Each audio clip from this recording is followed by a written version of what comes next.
The system is corrupt and it needs somebody for go to prison. That need for happen. Somebody must be held accountable and sent to prison and set an example. I'm in a business of right? So that is it for the PMP conference. Hear me. Conference.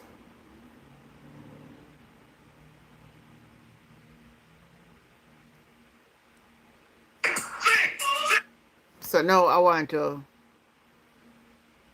divulge a little now into Marvelyn says. Thank you, Marvelyn.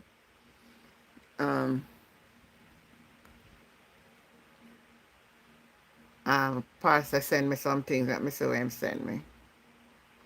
We want to divulge, he's sending me this, that. Let me read it for you. So all who can ask about if me beard, me not beard, me telling the truth, I'm not going to beard. Listen to the reason why I'm not going to beard. The Meteorological Service of the Meteorological Service of Jamaica branch of the Ministry of Water, Environment and Climate Change. Strong cold front to impact Jamaica. A strong cold front is forecast to enter the Western Caribbean this Saturday, impacting weather conditions across Jamaica from Saturday night through early next week. Consequently, the island is expected to experience significantly cooler temperatures. Additionally, strong gusty winds are expected across Jamaica, especially across the northern parishes and hilly areas. Furthermore, expect generally cloudy conditions with increased periods of showers of affected most parishes. Fishers and other marine interests are advised to exercise caution as sea condition will deteriorate due to very strong, well, I never say wind, but it must be near gale force wind from Saturday night through early next week. The Meteorological Service will continue to monitor the system and update as necessary. For further information, you can call 116 for those of you. So me not be it. Me tell a man, if I was even up in America right now, me not bathing. I live in England and I have a house and work for a living, but you are begging for money. Begging. Me ever beg you? You're too enough for my place now. I get you off here.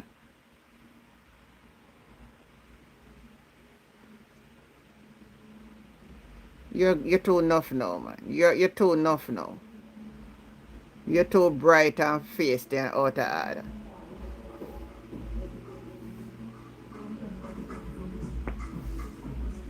You really are past the place. Let me see who we next for black. We'll lock off all of them now. Let me see the next one with the right one, something there. Our him name.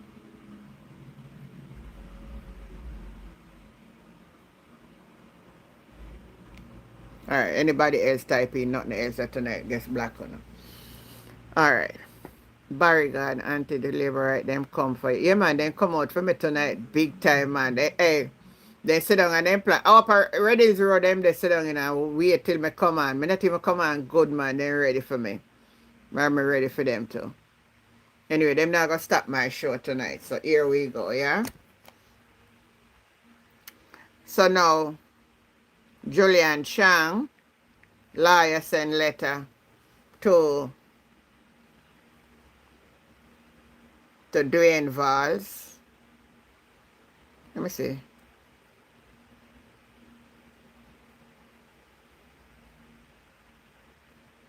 Somebody send me this. Let me see what this is. Imagine the man drop down, you know. And not even secure to them. One man dropped down at Spanish Town Hospital. The man they walk over him man. And go about them business left the man alone. Walk over him man.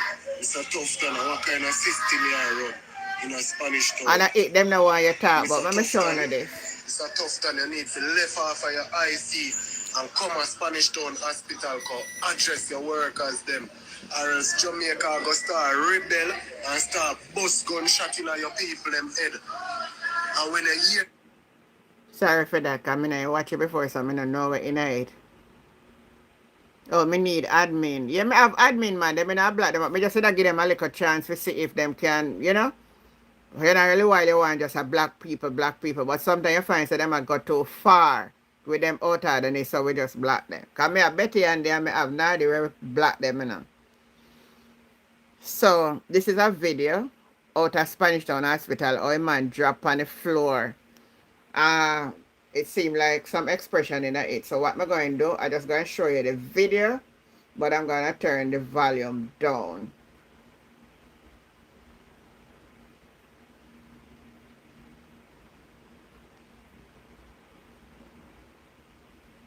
So you can see it.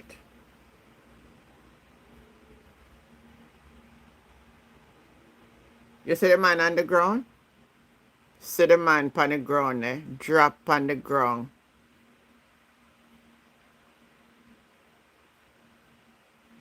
Two guard come. I soon showing it over TikTok. And take up a man.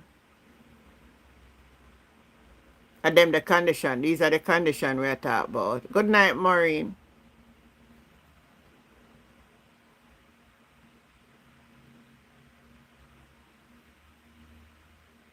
See?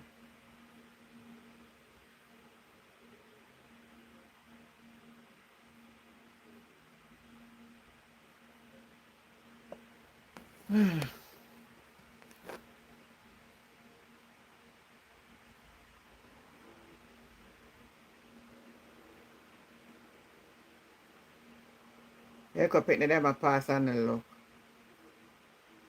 Boy, I said it this morning, I'm going to say it again. We have to start take our health in our hand. We have to do what is necessary. Because the system here and the health something not really nice.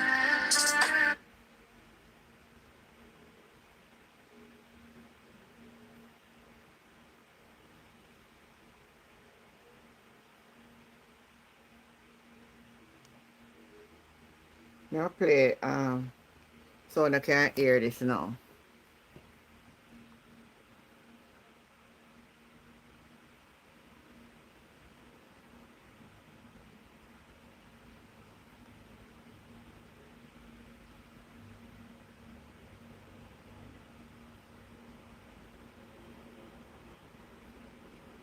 Amazing how people watch people online.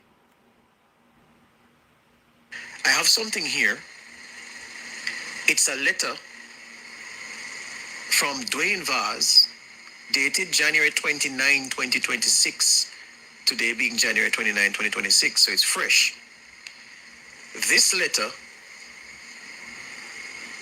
is addressed to Mr. Mark Golding, President, People's National Party.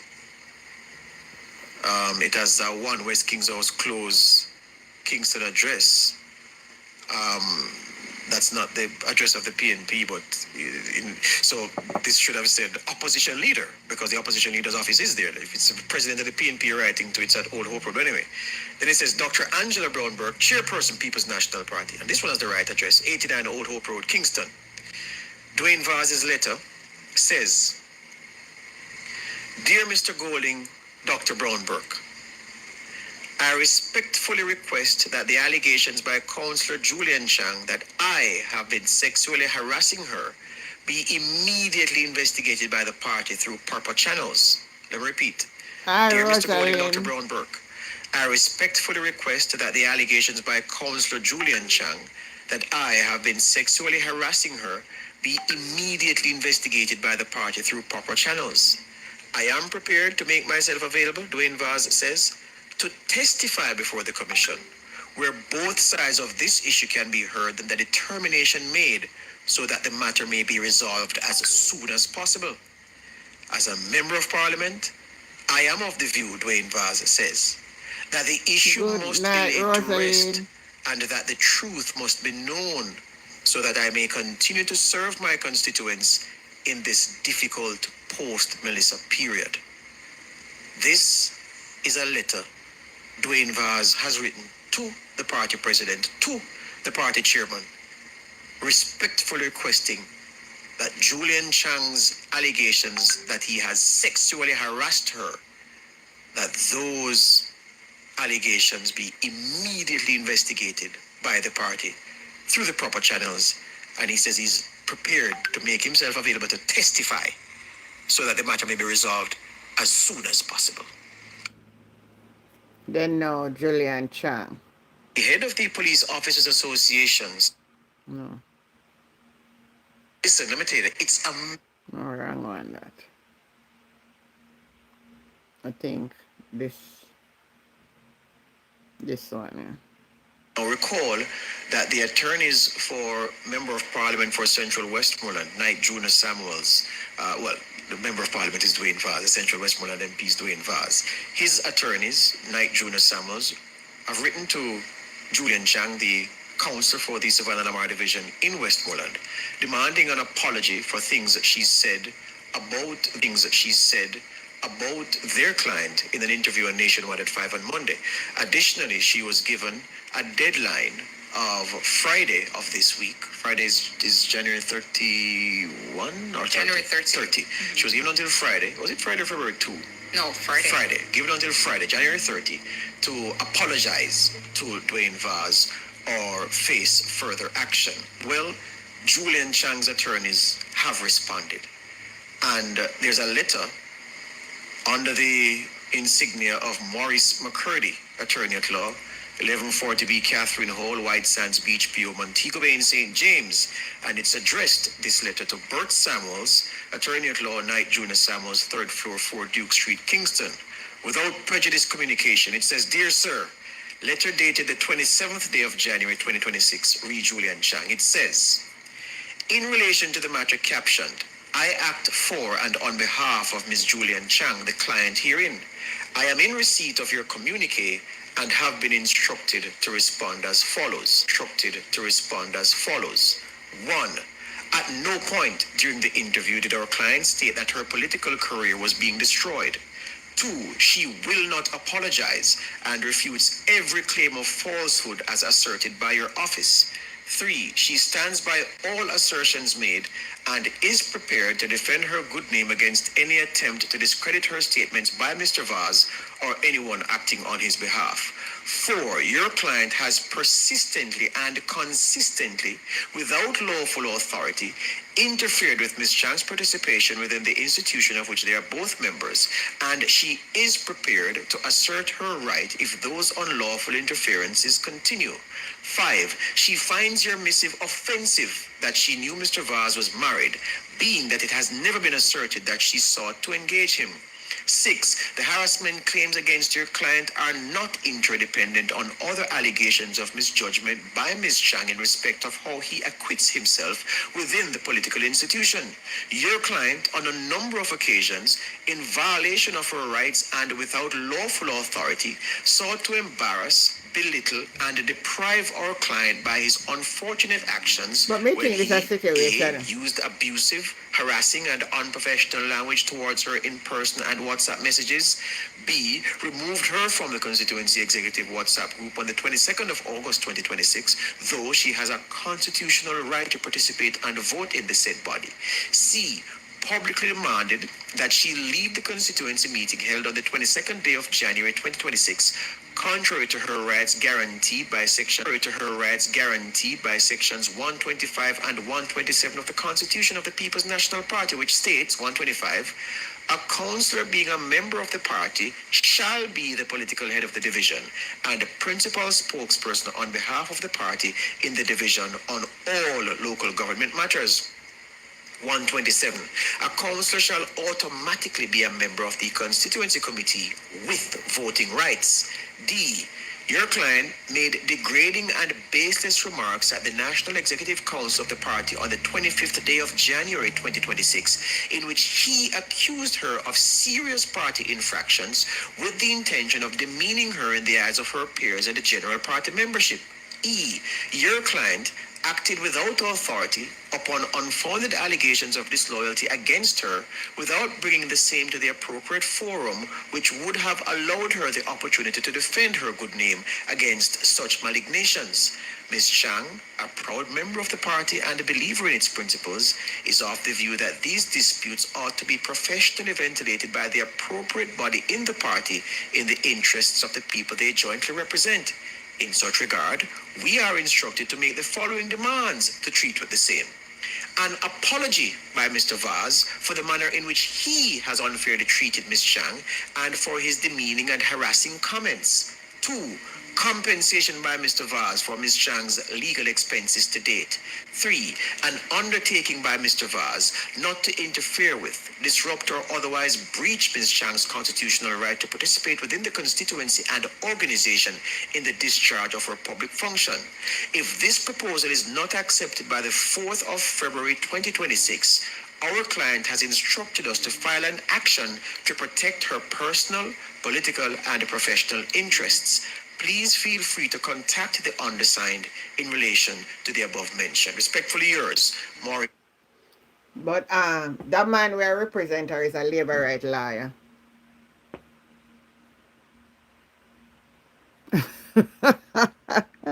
No, now make we look into it. Are you listening? It don't base upon harassment much, you know.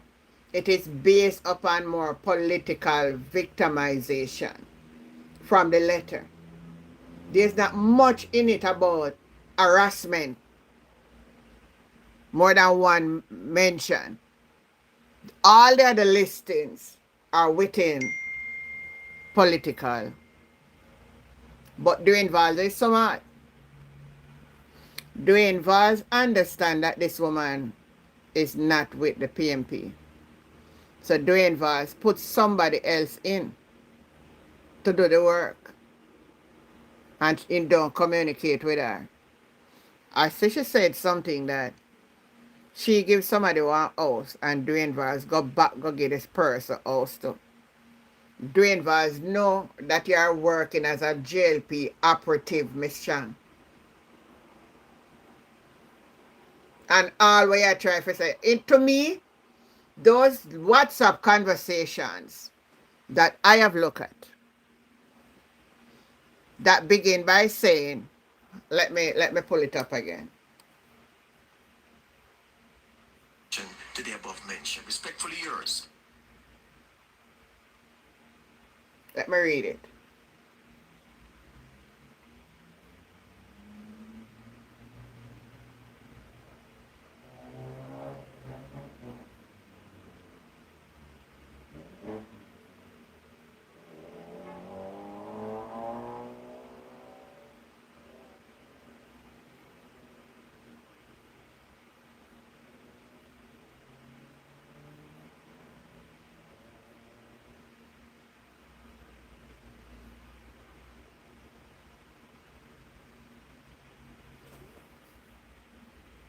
I'm going to read this one.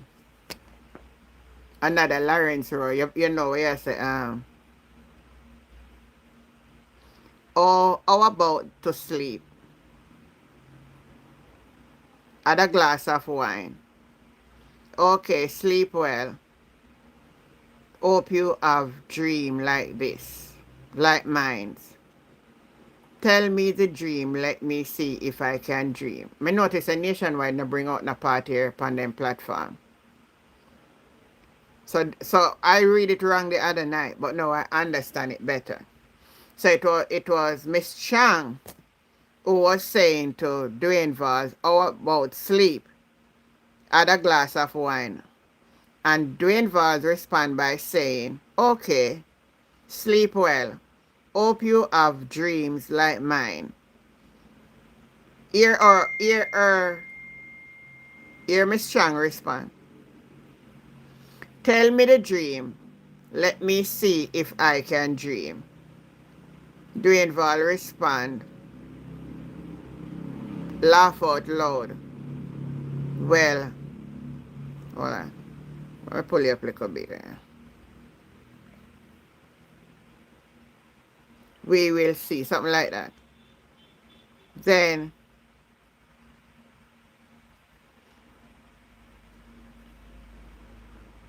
Dwayne Val says, I remember it from us being at a bar. No, so if I follow the line of conversation, is what about dream?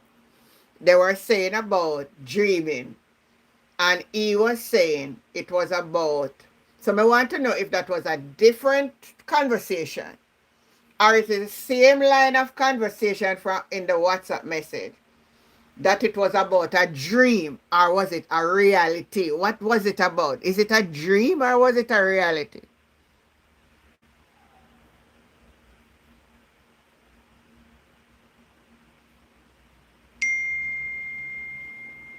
Can somebody tell me? This woman did well in the conversation. And as far as me, and in my own interpretation, something did wrong. No. Another thing I can't understand with this thing. When this incident between these two happened, right? Dwayne Valls wasn't a member of parliament, you know. She said it was from last February. Dwayne Valls never member of parliament. Why is people judging that incident now as if him just do it? I can't understand how we as human being operate. You know, like some people that say they know me. You know, Auntie Jane, yeah man, me know her man. Me know her for a long time, man. Me know when she used to gamble. That's all you can remember me as, don't. Me not gamble. You know how long me not do that? So why is that you remember about me? You can't say that me change my life and me I try improve my life. You never, that when we realize with people, they never see your success, so you motivate yourself and you try. They always go back and look for the worst thing for talk about you.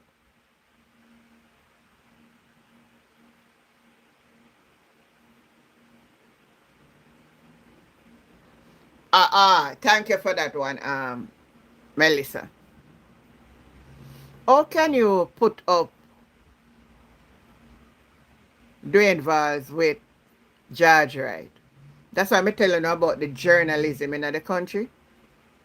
The journalism in the country is very poor. Very poor. Very poor. Because good journalism would say that there's no comparison with the two situations. He was the MP. So that's why I'm telling you, so the journalism becomes soap opera, mix up and blender. That's what I am seeing. Let me see what Pastor sent me, you know.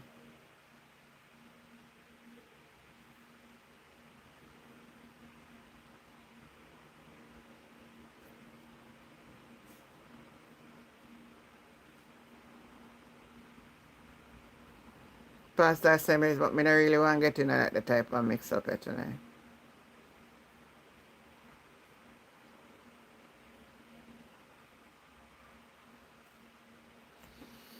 So then finally charge the Jamaica Constabulary Force and the Financial Investigation Division can confirm Chairman of the Police Office Association, Senior Superintendent of Police, Wayne Cameron has been formally charged in connection with an ongoing investigation into alleged financial irregularities relating to the funds. The charges follow the receipt of ruling from the Director of Public Prosecution, which rose from a detailed and protracted financial investigation conducted by FID in collaboration with the JCF and other relevant authorities. The investigation, which spanned several months, examined matters concerning the management and application of funds under the control of the POA over a defined period. In light of the DPP ruling, the relevant procedural steps have been taken. As this matter is before the court, it would be appropriate for the JCF or the FID to comment further on the substantial allegation or the evidence underpinning the charge SSP Cameron has been.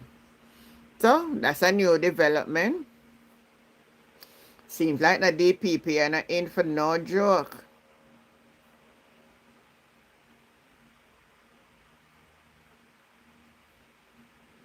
So the university hospital has met.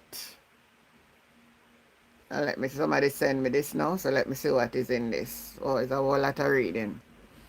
I forgot to look at that first. It's a whole lot of reading. I can't take them fine reading, you know. We will make mention of it when we get a chance.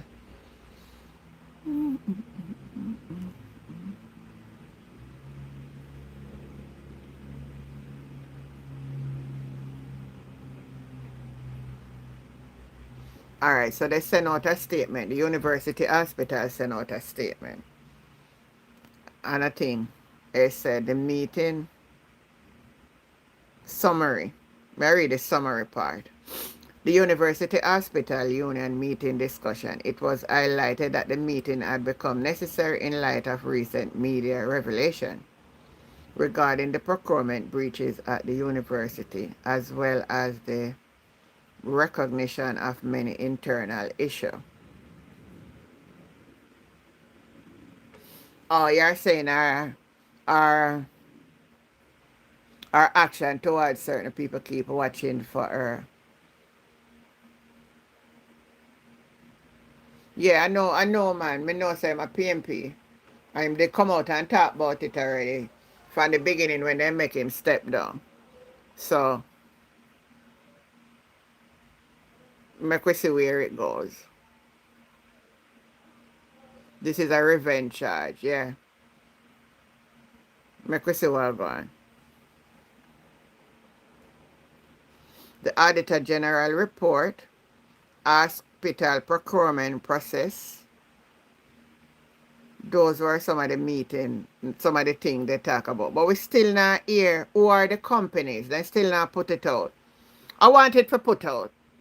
I want the pressure the university hospital to speak and get this thing to rest. Because they know where are the machine? Where are the dialysis machine? Where are they?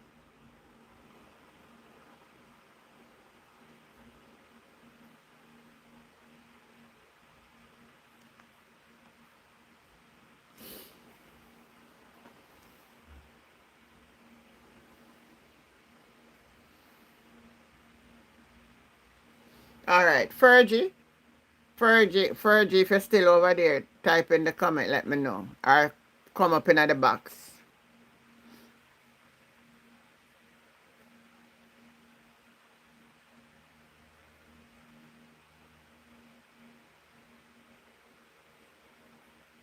Fergie is still there? I know me see you a while ago. So I don't know if you're gone. Alright, you look like you're gone. Alright. Let me play this phone now.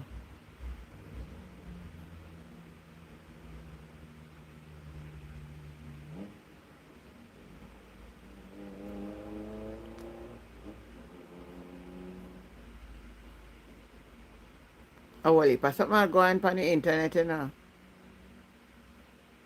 Yeah, but we want the name them for call. We want here. My business at all. We want for here. So I didn't get a chance yesterday. Eileen. Good night.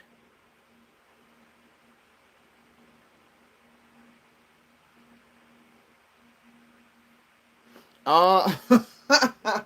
What you say? Let me read Aileen. Aileen is saying God Night Antigen seems to be offside politically, but trying to make a comeback by clutching at straws of harassment. Yeah, you're perfectly right on that. Yeah. People have to understand a two audience me having a one for morning time. So me make it feasible for everybody, right? If you don't love politics, you don't come in the night. And if you want to hear gospel, you come in the morning. So that's how I do it. I want to congratulate the team for presenting a plan that seems to be fitting for Reggae Month and for a genre that has contributed so much to the Jamaican space, the Jamaican identity, and the Jamaican reality. Mr. Speaker, only an individual who loves the music in this way could have been so fulsome in her representation of what Reggae Month should include and feature going through the period that exists. However, Mr. Speaker, I still believe that we are leaving a lot on the table for what reggae, dancehall, and the Jamaica's entertainment as an industry can do for our nation. As was highlighted, many of our stalwarts are now being lost to the natural circumstances of biology.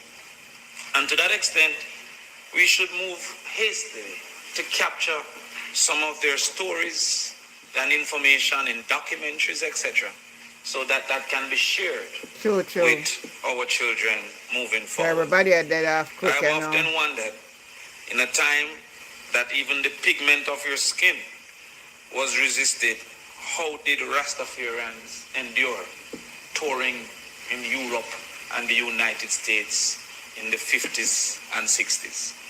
We would love to hear those stories so that history don't repeat itself. We also feel it is time for us to have our own entertainment walk of fame. I think that these persons should be honored in their time, and the walk of fame would be able to capture many of these individuals who have contributed greatly. In our time, we are, you don't have to steal it, I'm giving it this time. Well, in our time, we had looked at the park in New Kingston as one of the areas that you are my friend, not so much. All right, I take it, you are my friend. But we were looking at the park in New Kingston as a possible host for such a walk of fame, and the NHD, who has duty to the park, could always contribute to such a maintenance of a entertainment walk of fame. I am pleased with the continuation of the entertainment registry and its development. However, yes. And also Kingston as a creative city, 2015 December. However, there is also opportunity to expand on that. I however feel, Minister, that there should also be an extension of the celebration of the culture at a constituency level. I believe that constituencies should have been offered the opportunity to suggest programs and to have plans so that they too could celebrate the reggae industry, not too late, on a localized level that also creates ownership of the industry. It is, and yes, there's an example of how well you did something for independence and that celebration that could have spanned the entire, and the TEF could always be called on to participate in that, because many of us here, our constituencies, have limited access to some of the events that has been highlighted in the centers of the nation. Additionally, So yes, Mr. Speaker, we'd hope for a consideration of a expansion And that of me want to it know we to not the on a fame for our own constituencies, so people. that there could be ownership of such a global industry within the space. Also, Mr. Speaker, we ask for the revival of the entertainment ambassador program, because they have been chief influencers to traveling to Jamaica, chief influencers to consuming the tourism product, and there is an opportunity to partner with these individuals as ambassadors. We believe also it is fitting for us once again, Minister, to recognize how important dance is to the entertainment industry and to the reggae industry as a whole. And also we have seen where there has been the utilization of our creativity without much compensation to those who were the original creators. No less often a Beyonce used dirty wine. I don't know if you can say that in Parliament. Dirty wine. At the NFL stage, with not dirty wine, with not even a mention of those who were the chief creators of that activity. Finally, Minister, the extension of entertainment activities cannot be reserved only to the February period. As you know, is a space for which many have depended for economic existence and survival. All the So round true. robins, etc. Bright liquor And style. it is an era of real concern to me because of the prejudice that I've seen. Large events have never been subject to the Noise Abatement Act. Never have I seen noise abatement for Sumfest. Never have I seen noise abatement for Sting. Never have I seen noise abatement for large activities. But at any given time, the police can always encounter those who are trying to start with the Noise Abatement Act. There must be a legitimate method for application and implementation of extensions. I congratulate you on starting the event zones, and we see one there out in Fort Rocky. I hope to have conversations with you about extending to community zones, and again calling upon our colleagues to make recommendation of what could be extension zone within their own communities for evaluation from the police. Yeah, and please and make others them, to make ensure everybody want to that make the nice by the nuisance of zone. entertainment don't disturb those who don't True, want to true, man. participate. Once again, Minister, I'm pleased of the effort that I've seen put forward here. I'm pleased of the fulsome activities that gives reggae a celebration that it deserves. And I really hope we can work together as a nation and as a parliament to take the full value of what entertainment can bring to our people and our country. Thank you very much.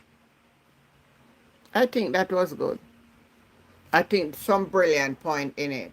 We don't really approve our people and put them in a hall of fame. When them dead, like look on even the man was dead the other day. What name again? And them the time say everybody come out to talk.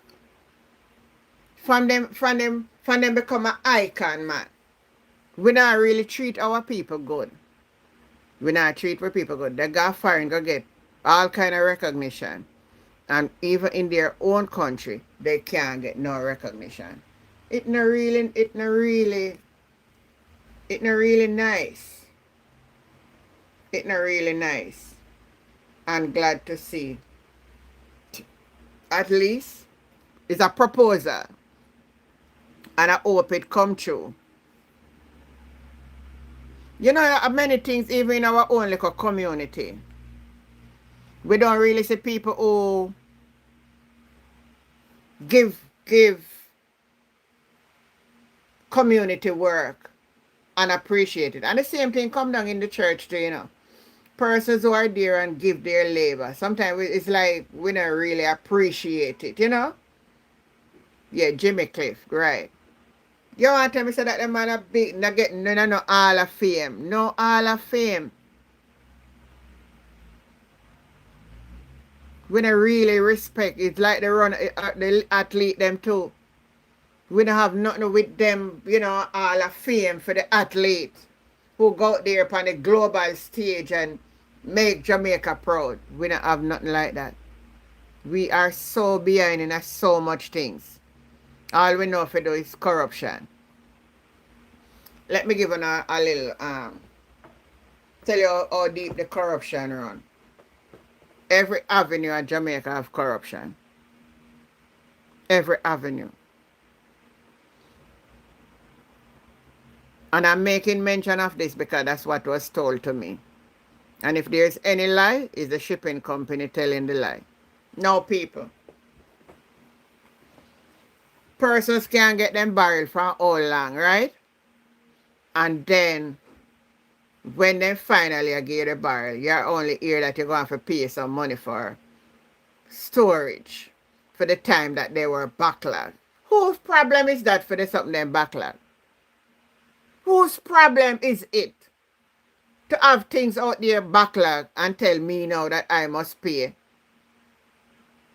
Can somebody here answer it for me tonight? Is that fear?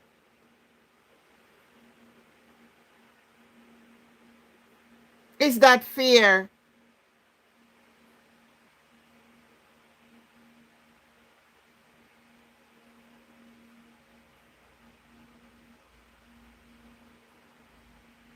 Is that fear? And a lot of people have been talking about this, and it is not fear. It is not fear. It is not fear. Another thing we want to look at tonight is I saw this headline.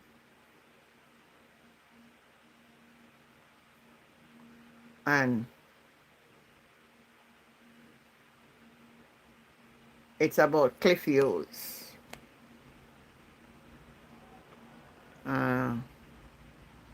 Let me play a clip. Let me look for the clip that he had a health scare. A health scare.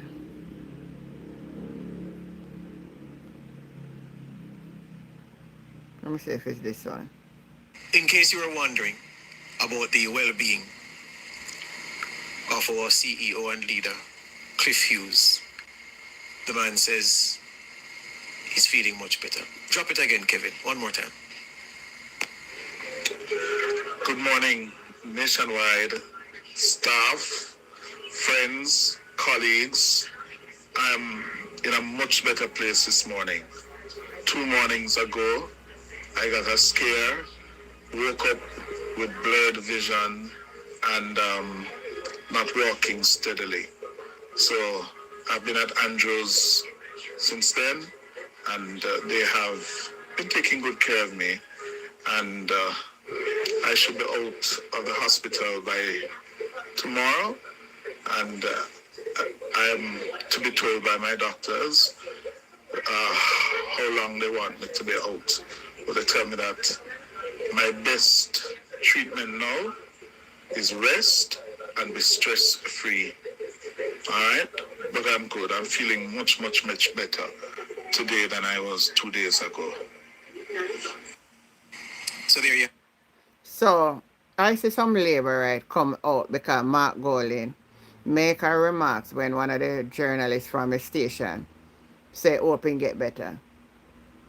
They are saying, oh, Mark Golding is trying to laugh after Cliff Hughes. Why would anybody want? Why I'm never going to put a good...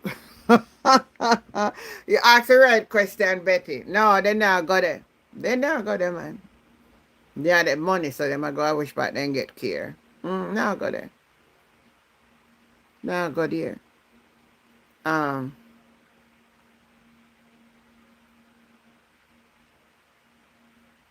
Why anybody don't want to laugh? Why would the labor at them take and say, Mark a laugh after Cliff Hughes? Because them people, they're sick, you see, man. They are so sick. Nobody can laugh after not a soul about sickness. Not even your enemy. Sickness and death is for everybody. It's just that we all get it at the same time. But I don't see why you would rejoice over someone's sickness.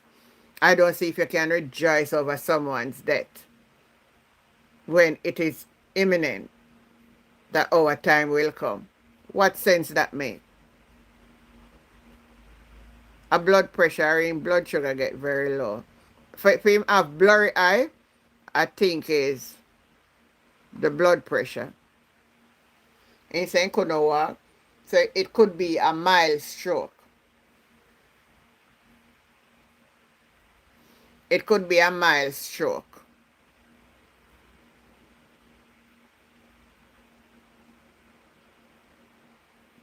It could be a mild stroke. Yeah, then just thinks everybody mind bad like for them. I'm saying something, I say, why would somebody come out with that? No. No. Boy, I say Andrea Stephen cussing off, Karen Cross, Natalie Stack, all of them people there. But me don't really want to get in at it because them mad people them, me don't really want. Me don't want she come on my platform come say nothing to me, so me just leave that alone. Morning. Change doesn't. So SSP Cameron is charged for 5 counts of fraudulent conversion and 6 counts of larceny as a suffered. The matter is set before the court for February 12th, and at that time we will hear the full some aspects of the facts and we'll go forward from there. At this time, he is innocent and we deny all the allegations involved. What is alarming though is that his government issued firearm has been confiscated. Instructions have been given for that to be done. On what basis, we don't know. And so we're very alarmed at that. Very surprised. All right, so what is the mood of Officer Cameron at this time? Shocked, but he's in good spirits. And is there anything you want to say to the public at this time? No comment at this time. Just to confirm, for clarification, the charges has been laid against him, the charges that the APP had recommended. That is correct. Okay. And talk to me, what, I know he would be the best person to share, but, you know, the thoughts going through his mind, where is he at right now? Is it that he will still be allowed to work on the force while this matter goes through the court? Well, that is pending at this time. I can't speak to that. What I will say is that he is on bail. He had been granted station bail in the sum of 500,000, and we are still in the process of taking instructions. So he attends court on February 12, and we hope that in subsequent court hearings, we will put this matter behind. He's still very much employed, and so we will see where we go from here. Things that get heated up, boy. Don't forget your passport, geography, what is...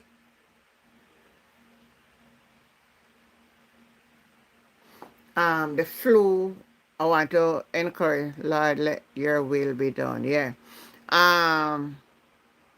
Flu cases are surging in Jamaica. And I saw a nurse came out the other day and was saying people must start wearing masks because it's like a variant of COVID still out lingering around. So, flu is surging across Jamaica, sicking scores of people with fever, ache, sore throat, and other symptoms according to local doctor. Though the Ministry of Health and Wellness maintain the influenza activity remain within seasonal norm, Dr. Lisa Franklin Banton, a pediatrician at VR Kid Pediatric Center, said that she had seen an increase in influenza, a case among children, over the last 3 weeks. You see, we have a person lead the health sector when I know nothing about nothing. So them never can tell. The hospital they overflow. Now must something happen There must be something happening, you know. Oh boy, I tell you. I tell you. I tell you. This is ridiculous.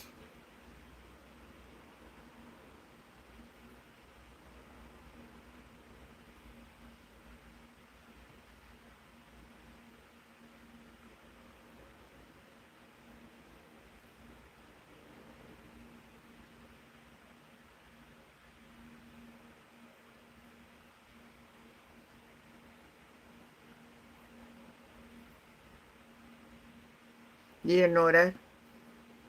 28 days. 25 Jamaican unalive by the police. Pastor just send me this. Send me this.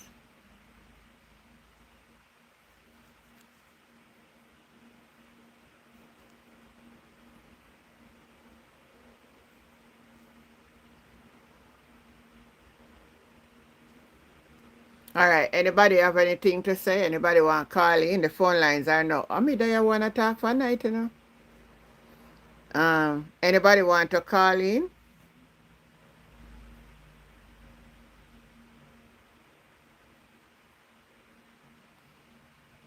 Anybody want to come in the box?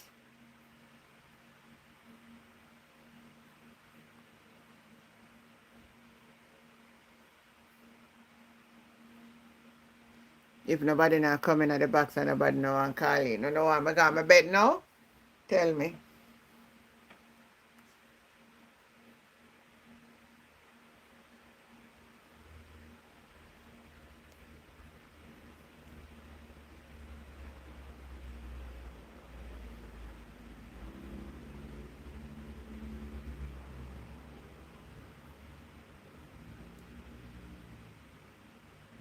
Anybody want to call? If you don't want to call in, let me know.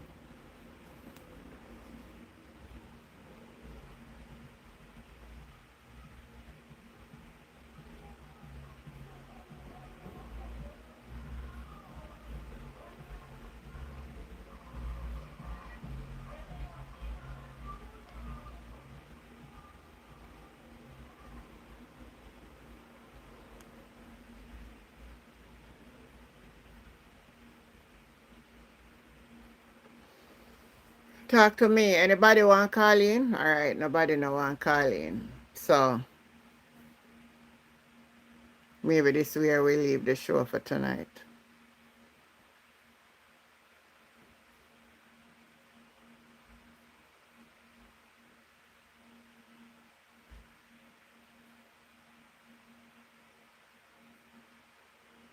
You know, for day I'm going to play this thing. Oh, why me acting in parliament? I'm say me play it for you, you know. And me I tell you. If the member delivered to the clerk 24 hours before, it's not member's fault. So we can't say the speaker didn't have the time to look at them. Why the hell did you ask for the 24 hours before? It's not member's fault. Those leaders make reference to ruling by the speaker. You read section of the standing order.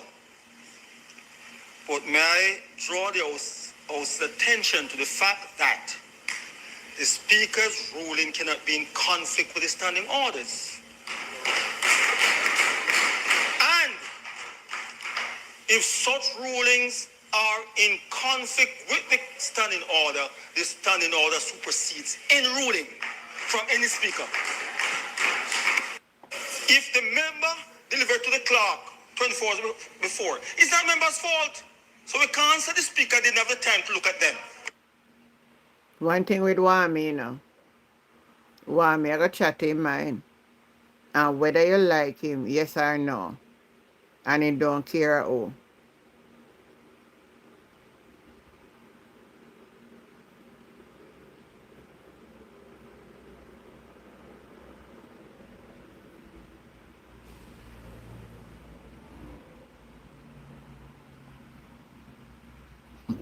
She come back from China, man. No, from India.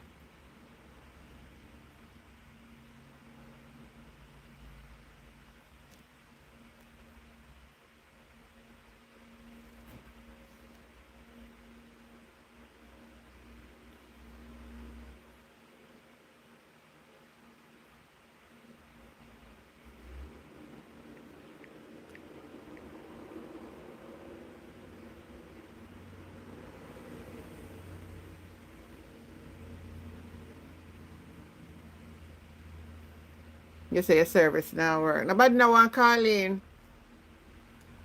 We just a couple more minutes left in a man. Come make we see if we can finish up a show.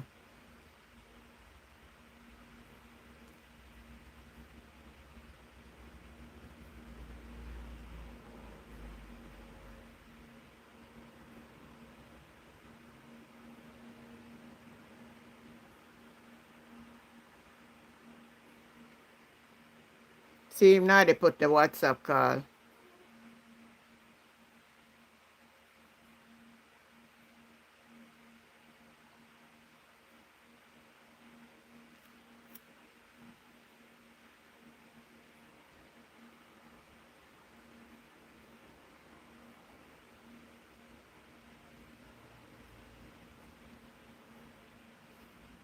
Anybody want to join the conversation?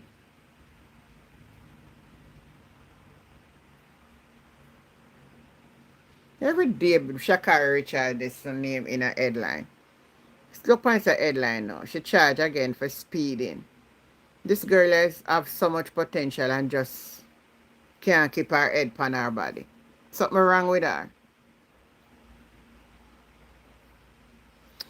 Oh, something I want to share with you now. Let me say if I remember. So I go share one something I see on it with some health benefit.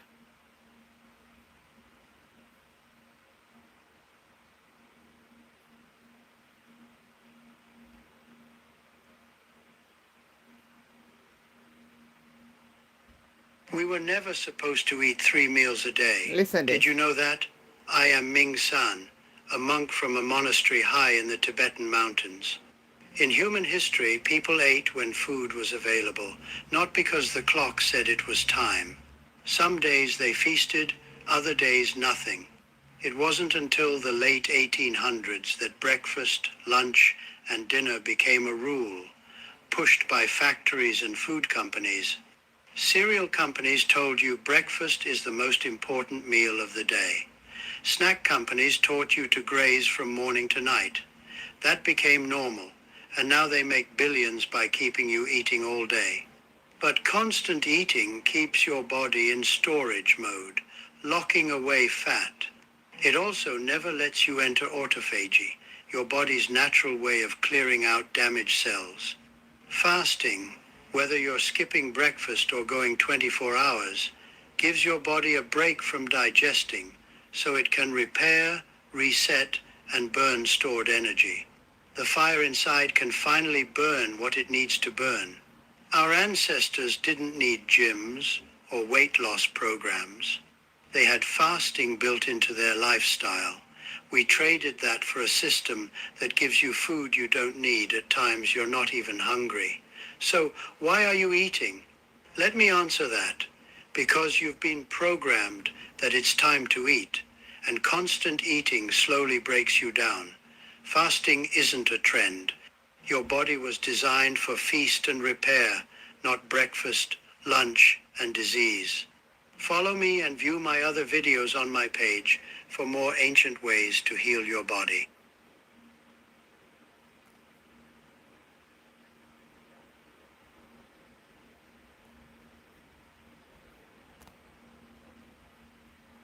The best tea to kill parasites is cloves tea.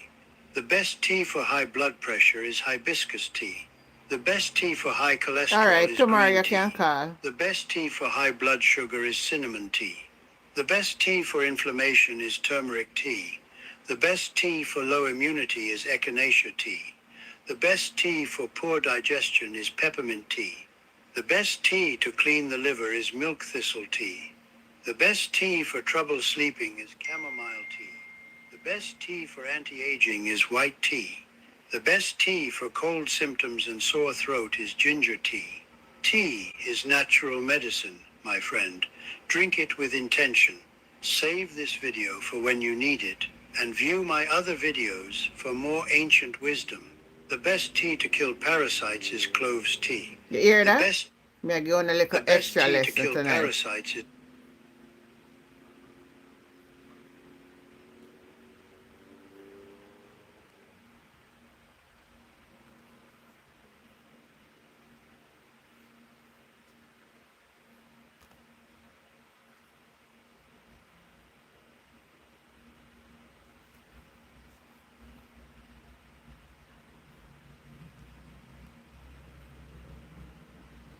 Hmm.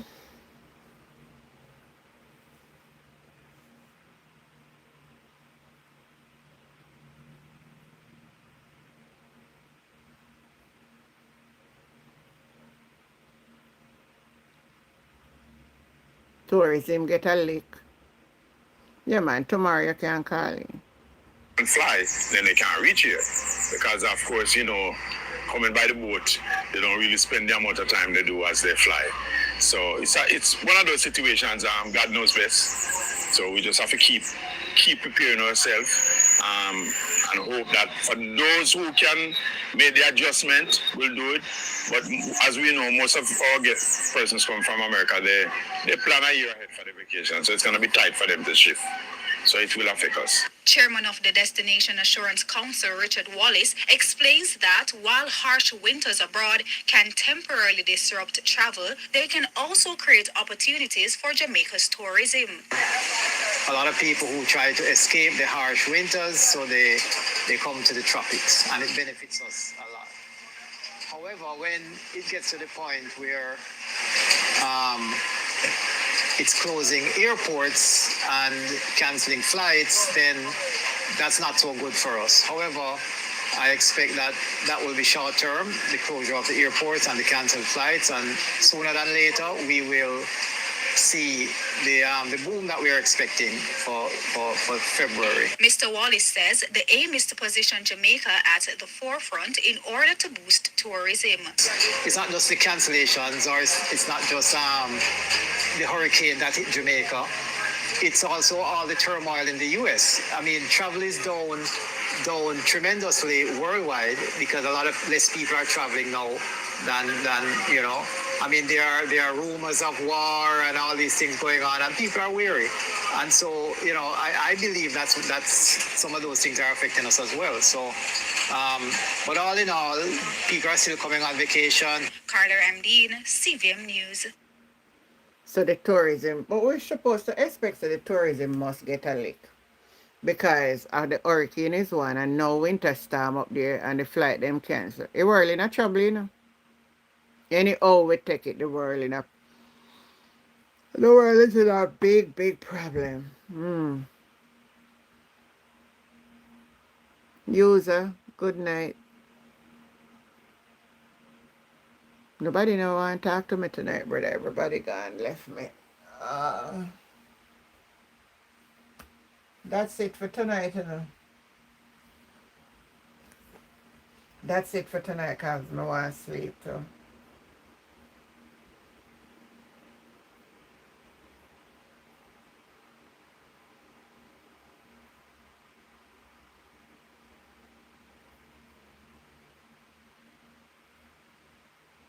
How to actually fall asleep fast when your mind doesn't want you to. I am Ming San, a monk from a monastery high in the Tibetan mountains. I'm about to teach you a method that will feel like a light switch once you learn it. And no, it doesn't involve melatonin, power, or reading a book before bed. Most people try to force their body to sleep while their mind is still awake. This is why you lie in bed and your thoughts keep running. Your heart feels restless and your brain refuses to shut down. But here is the truth. Your body does not decide when you sleep. Your nervous system does. If your nervous system is activated, sleep is impossible. So instead of forcing sleep, you must teach the mind to let go. This is the method. Step 1. Slow exhale much longer than your inhale. Inhale for 4 seconds. Exhale for 8. This tells the heart you are safe. Step 2. Relax the tongue. Most people don't know this, but when the tongue is tense, the brain stays alert. Let it fall gently in your mouth. Step 3. Bring all your attention to your feet. Feel their weight. Feel the warmth. When the mind focuses downward, the upper brain finally shuts off. With these 3 steps, your nervous system slows down, your thoughts stop fighting, and your body slips into sleep naturally like a switch. Simple, gentle, powerful. But my friend, this is just one of the methods I teach, because sleep problems are never only about sleep. They come from stress, emotional overload, and a body that cannot flow freely. Follow me and view my All right. Anyway, guys, love you all. Love you all. Thank you for the support. Thank you for the love. This is where we stop for tonight. And if it's the will of God, we'll continue tomorrow. So catch you tomorrow morning at 7 a.m. Have yourself a great night. Con Henry, thank you for tapping up for me. Have yourself a great night. Bye.